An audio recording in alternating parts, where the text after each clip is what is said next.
karunia dan damai sejahtera Allah Bapa kita dan anaknya Tuhan Yesus Kristus menyertai saudara.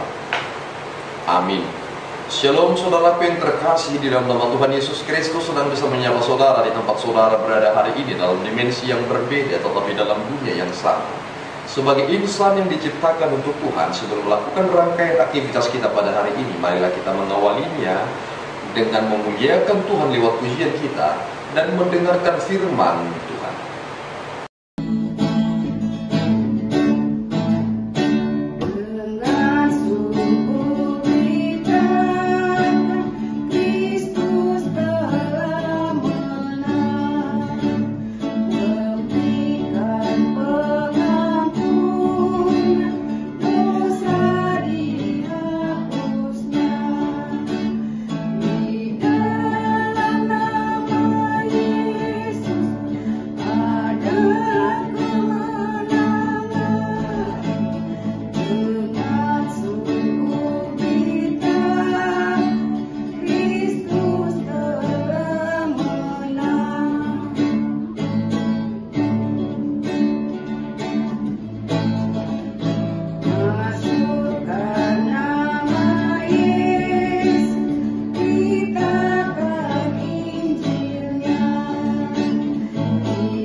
Shalom, yang menjadi ayat renungan di hari ini Kamis 21 November 2024 yang tertulis dalam 1 Petrus 3 ayatnya yang ke-15.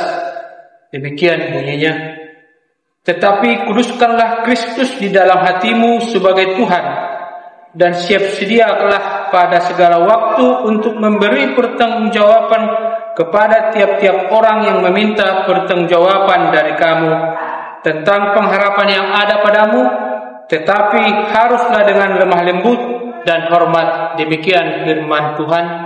Saudaraku yang terkasih di dalam nama Tuhan Yesus Kristus, hal ini mungkin agak sulit untuk kita mengerti.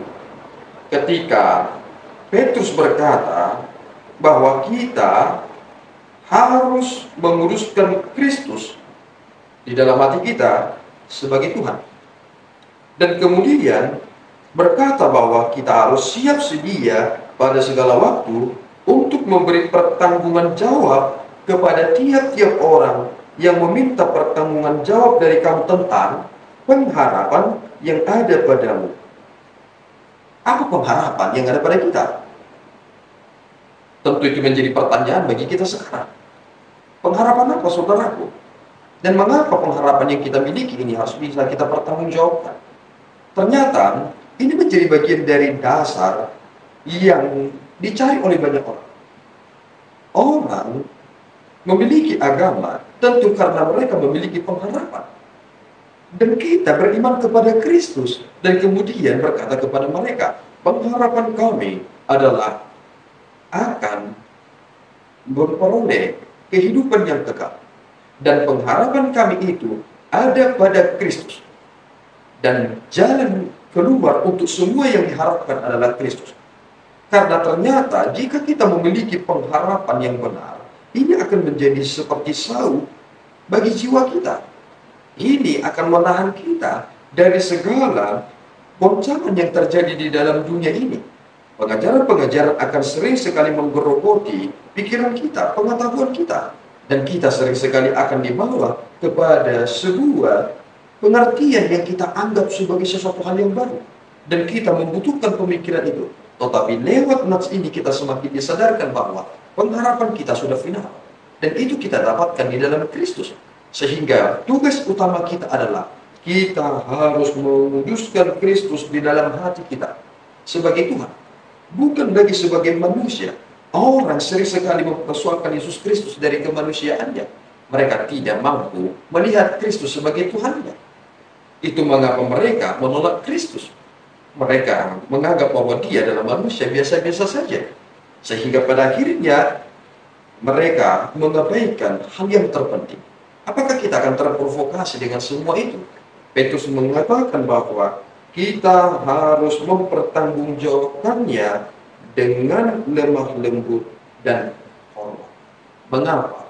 Karena jika kita mempergunakan hal yang dua ini, maka mereka akan menyadari sebuah realitas yang mereka tidak bisa gapai dengan pemahaman mereka sendiri, tetapi mereka hanya akan mendapatkannya dari Kristus yang telah kita percayai.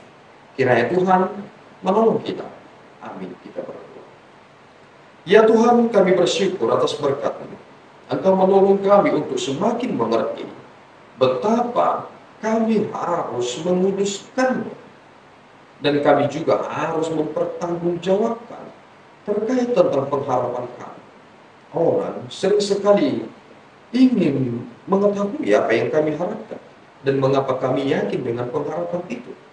Tolong buatkan kami Bapa, supaya kami benar-benar memuliakan Engkau lewat apa yang boleh kami lakukan. Terpuji Engkau Bapa di dalam Yesus. Kami telah berdoa dan mengucap syukur. Anugerah Tuhan kita Yesus Kristus, kasih setia Allah Bapa kita, dan persekutuan Roh Kudus menyertai saudara. Amin. Tuhan Yesus memberkati.